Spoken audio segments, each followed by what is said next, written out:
هەرێمی کوردستان تاکە سەرچاوەی داهاتی نەوتە قەیرانی دارایی پلان و استراتیژی حکوومەت هەرێمی کوردستانی گۆڕی تا بیر لە سەرچاوەی تری داهات بکاتەوە.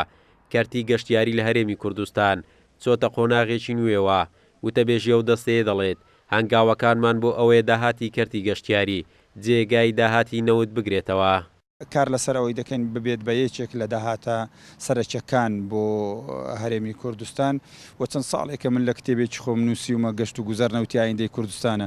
ئێمە دەبی هەموو بەو ئیتیجاه ئیشکەین و بیر بکەینەوە هەتاکو لە ئایندە بیکەینە نەوتێک بۆ هەرێمی کوردستان و ناڵێم شوێنگرەوە بەڵام شان بەشانی نەوت و کەرتەکانی دیکە لە پێشەوان بێت لە دوایوان نەبێ حکوومەت و هاوڵاتی و کەرتی تایبەتیش پشتی پێبەست.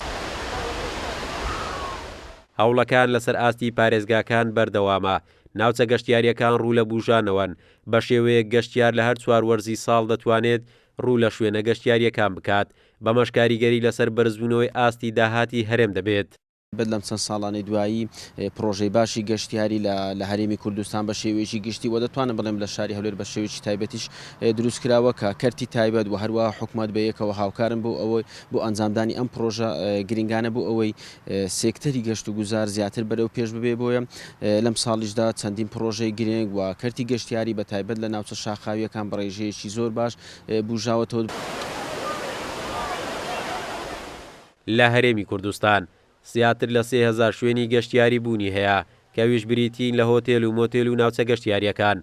ساڵ لە دوای ساڵیش ڕێژەی هاتنی گەشتیاران ڕوو لە زیاد بوونە.